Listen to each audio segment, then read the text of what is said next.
What up, everybody? Carolina Jackpot coming at you. I hope everyone is having a good morning or a good evening or whatever it is in your part of the world. You're seeing this video. I believe it was either Friday or Saturday of last week. The days tend to run together anymore. I did see, it was Friday, a trash talking video on the YouTube channel of one Uncle Lou, Georgia fan. I'm sure you know who Uncle Lou is, but if you don't know who Uncle Lou is, I'm going to link the video in the description box below.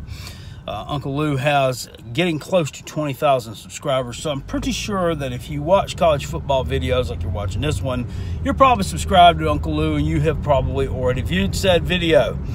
Now, this is not going to be my typical rebuttal video to some of Lou's antics I've done in the past. Lou did a trash talk video about the Gamecocks, and I got to tell you, I agree with a lot of his points. I really do. I agree with a lot of Lou's points. Lou has the take on head coach Will Muschamp, Gamecocks head coach, that he is a proven loser. It's hard to argue that point. I mean, it's really hard to argue that point. I can sit here and throw up some, well, he inherited a mess. Okay, it's time to fix it. It's past time to fix it. Oh, well, he's a great recruiter. True, but you got to be a great developer of the talent too. So it's to be said that that portion of what Lou said was true. They do. Lou also alluded to the fact that ever since Muschamp's been there, that we've had no running game. Also correct. You know, and it pains me as a Gamecock fan to know that we have had no running game in, I would say, since around 2014, when Mike Davis was a senior at Carolina. That was the last year that we really had what I would call a decent power-type running back, you know. And it's sad, you know, with the history we've got with George Rogers, Harold Green, who was a big-time running back for us back in the late 80s when I was kind of growing up and watching a lot of games and really starting to learn about Gamecock football. Brandon Bennett, I don't know if any of y'all really know him or not, but he's graduated, I think, in '94. He was a good running back for us from the Greenville area. Marcus Lattimore, Deuce Staley. I mean, we've had a tradition of some decent backs down there, but it just hadn't happened the past few years. Rico Dowdle has been our #1 back for the past couple of years. I mean, I'm just not sold on Rico. I'm just not. He stays injured a lot, which, you know, may not be his fault. Probably not his fault. But it seems like he don't really, I don't know, he don't seem to have the competitive juice that some of these guys have. He don't have the competitive juice of a Travis Etienne or a Jonathan Taylor up at Wisconsin. You know, these guys, you know, they got natural ability, but they got that competitive juice too, and they ain't got it, okay? Our backups last year were Sean Fenwick and Mon Denson. Looked a heck of a lot better, especially in the second half of the season, than what he did the whole entire time. This year, we got a youngster coming in, Kevin Harris, showed out, did pretty well in the spring game. He's like a little bowling ball, man. He's like, I don't know, 220, 230 pounds, just a muscle chunk. He's going to be good for us. Got that new running backs coach, Thomas Brown, who come in from the U. So hopefully Thomas can do something with Kevin and turn him into a star for us, because we certainly need that. Now, my thoughts on that spring game, about what I expected. I did like, well, so I didn't see all of it. I didn't see any of it on Saturday because I was out making that paper. But from what I saw on the replays that they showed, our defense looked pretty good. I was impressed with Jamel Cook, the defensive back, transferred in from Southern Cal. He looks real good. He's going to be a big-time impact player for us. He's going to be an impact player a lot of people weren't talking about, I don't think, before spring started as far as being an impact player. They were talking about Jamias Williams and will he be able to come back from his injury, and, you know, how's J.C. Horn going to be coming back from his injuries and all this and that. But I'm telling you right now, man, that dude right there is the real deal. R.J. Roderick looks like a good one, too. Of course, we knew that last year. He's the one that likes contact. So that will be good. That defensive line we have is going to be nasty as long as it gels. It's a young defensive line. Talking about Rick Sandage and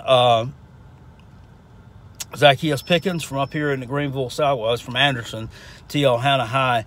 Looks impressive to me, too. Javon Kinlaw, he didn't participate in the spring game. I don't believe he's been injured.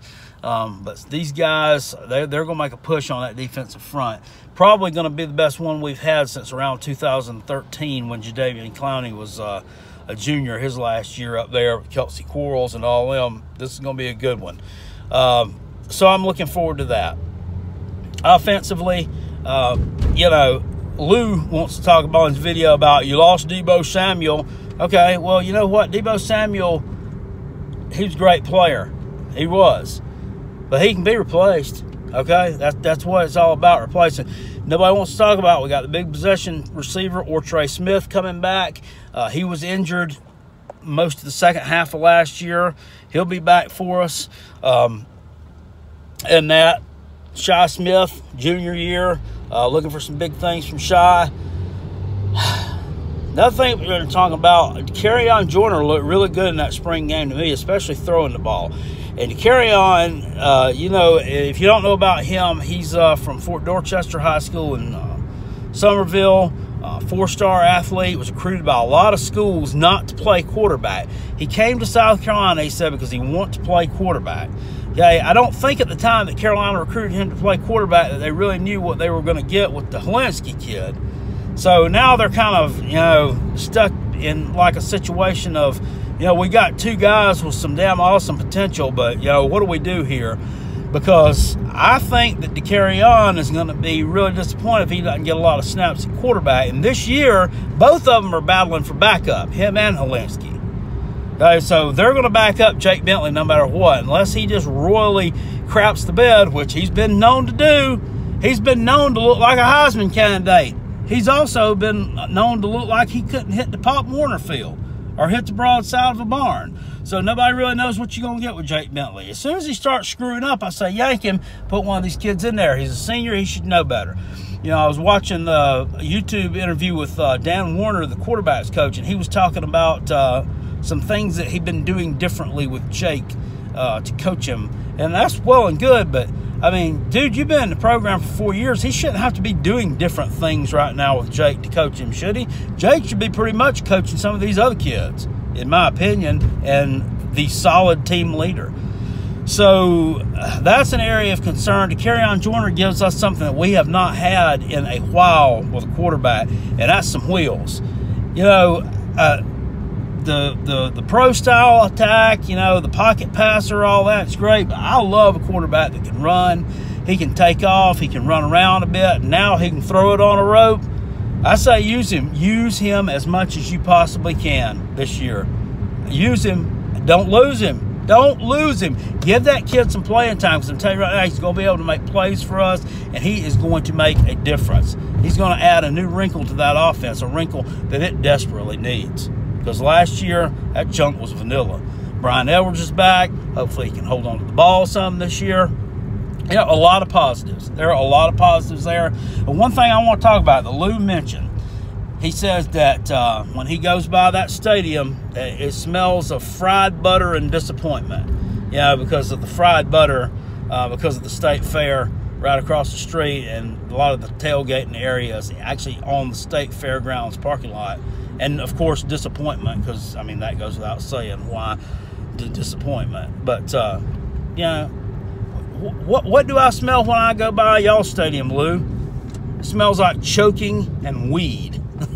You know, because, number one, obviously y'all have a huge discipline problem down there. I mean, you can't keep your players out of trouble. Smoking weed on the way to practice, really?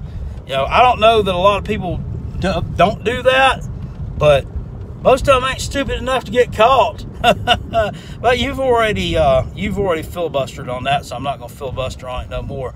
And, you know, the discipline issue. Kirby Smart should have a little bit better of a control of a program like that. That's the difference between, this is why, you know, y'all make it this close, but you don't quite get over the hump. And once again, I'm not talking crap. I mean, we're nowhere near even making it this close, much less the hump. So, you know, it goes without saying. But y'all, Young's always want to talk about last year, that LSU game. Well, it was a regular season loss, so it didn't matter. It didn't matter. We still ended up. Well, it did matter. You know why? Because it messed with the psyche of that team. That's why. If you'd have gone into that SEC championship game against Alabama undefeated, guarantee you would have won it. You would have won it because I thought you were the more talented team. It didn't happen. You know why? Because you'd gotten beat. You had gotten beat, and you knew you were capable of getting beat, and they ended up beating you. Yeah. So I'm not saying. Now I want to talk about the choking part. Choking. You lost the Sugar Bowl to Texas. Really? What were you? Like 3 touchdown favorites? What'd you do? You lost by what? 2, 3 touchdowns? Absolutely pathetic. That's the choking part. Don't go throwing glass. But what's that thing saying? Don't go throwing them green. No, you can't throw a greenhouse. Don't go throwing glass stones when you live in a greenhouse. That's what I got to say about that. But at any rate, I did like Lou's video. I enjoyed it. I enjoy the trash talking that he does every day. And you all make sure you go check that out and watch it. But that's my thoughts on the Gamecocks. Yo, Coach Muschamp, it is what it is. I'm not sold on him. I don't think he's the greatest public relations guy in the world. I don't think he's the greatest talker in the world. I don't know that he's the greatest motivator in the world. But he is the coach down there right now, so I'm going to support him as best I can. Go Gamecocks. I'm looking forward to a great summer, and I am looking forward to a great 2019 campaign. Tough schedule? Psst. Don't make no difference. We got this. I'll see y'all later. Peace, and I'm out. Go Gamecocks.